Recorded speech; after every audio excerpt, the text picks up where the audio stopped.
am from Pelham. I have 3 children. My oldest, Kelly, is 34, and she has pretty significant developmental disabilities. First of all, I want to be very clear. I, like the gentleman that just spoke before me, don't think long-term supports and services for people with developmental disabilities belong in commercial managed care at all. The area agencies already do a form of managed care for those long-term supports and services. All of us mostly are already in managed care for the medical side. You've already heard that. My daughter's been in, it's got to be around 3 years now, or close to 3 years. My daughter has been receiving Medicaid services since she was 9 years old, first under the Katie Beckett waiver, and then she transitioned into adult Medicaid. She's 34 now. In all of the time up to the transition to managed care, anytime she was prescribed something, anytime she needed physical therapy, which is chronic, nobody from the state, when they administered the program, ever called me and said no. Now these types of things have been denied.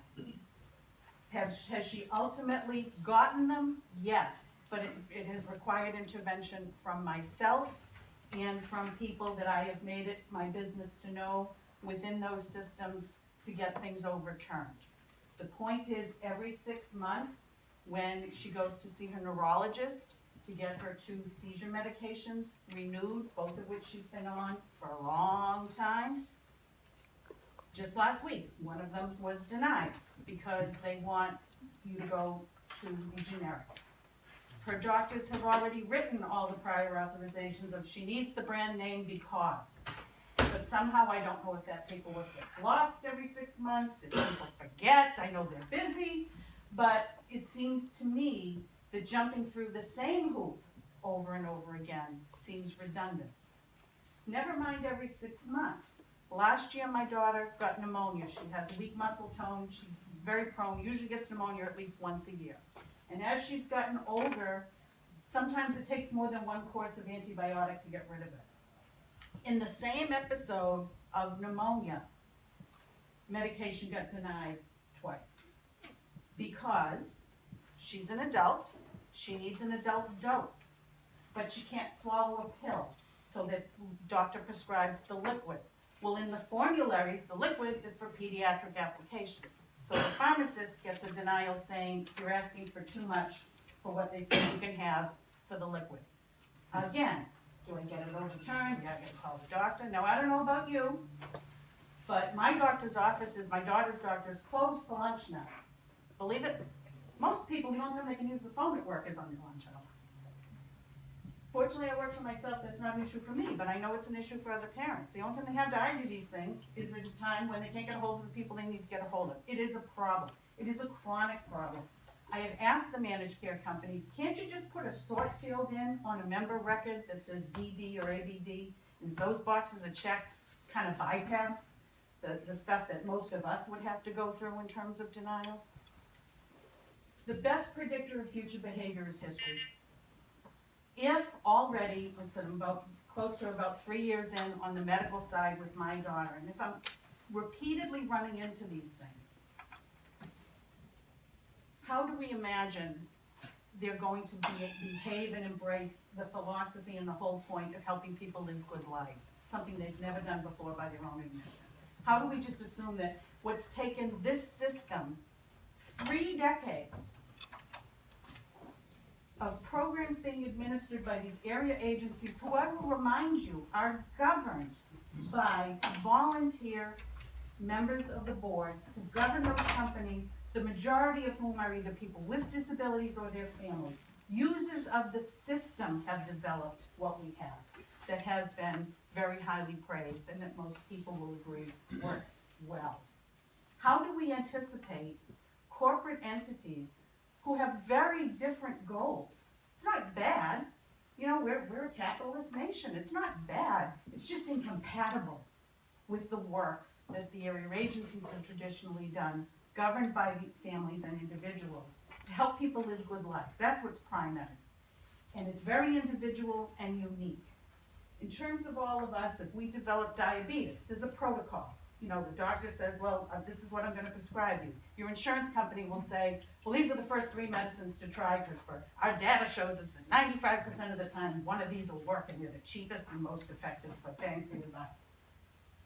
That stuff gets thrown out the door. 2 people with a diagnosis of Down syndrome are not going to have the same protocols, the same issues, the same medicines aren't gonna work. It's another level of individuality that is why this model doesn't work for this population. And it's already not working on the medical side. How on earth can we anticipate it's going to work on the really individualized side of helping people access their civil liberties and live good lives? How do we assume that? Are you in agreement with the commissioner's premise that he needs time? No. More time? You're not in No. agreement? We should be That's- kept out That's of what I'm it trying to get completely. at. Thank you. I think Because we got it. we've been stakeholder inputted to death. I've been to at least 20 stakeholder input sessions in the last 5 years, and all of the people who've come with me, the overwhelming thing is, don't do it. Well, we've already not been listened to for 5 years. Why I think we'd be listened to now, I don't know why. But I have one more point. That's why I wanna make sure I've got it right. One more thing I want you, Go ahead. I'm gonna ask you to do some homework in your deliberations, very easy. RSA 171A. It's a very short law, written in English, very easy to understand. There's a provision in there called service guarantees for people with developmental disabilities. Under the list of service guarantees are medical treatments, it's under the list, including but not limited to, and one of the things listed is medical treatments. Medical treatments are guaranteed to people with developmental disabilities if they prevent, maintain, habilitate, or ameliorate their experience of their disability. What's the standard for that? Within the limits of human knowledge. It doesn't say you can have this medical treatment as long as the medicine is on a formulary. It doesn't say you are guaranteed medical treatment as long as your doctor is a member. It doesn't say you can have a medical treatment like physical therapy as long as you get better. People with disabilities are not broken things to fix. It is part of who they are, it is a normal thing. And in order to have access to their lives and liberties, they need some very particular supports individual to them. That law, 171A, guarantees, and that's the word used in the law, guarantees. The state has said you may have this. So this whole concept of denials is foreign to us. Foreign to us. Because the state deferred to the medical professional. If her doctor thinks she needs that medicine because that's what's gonna work, okay. And now there's this other layer of oversight and decision-making authority that has to be confronted. And not everybody has the energy to fight. So, as the law as is written at least does one thing, this is the most important thing this law does, which nobody's really talked about. It's the oversight of the legislature in having the decision of whether to move any population into managed care. That is important because all of you are our voice. You're all we have. Once we're contracted out, we have nothing. We have nothing. So that is the most important point of the bill, is to keep the legislative oversight piece, because then at least we can keep talking about it. And hopefully we'll reach the same conclusion. Thank you. Thank you for your testimony.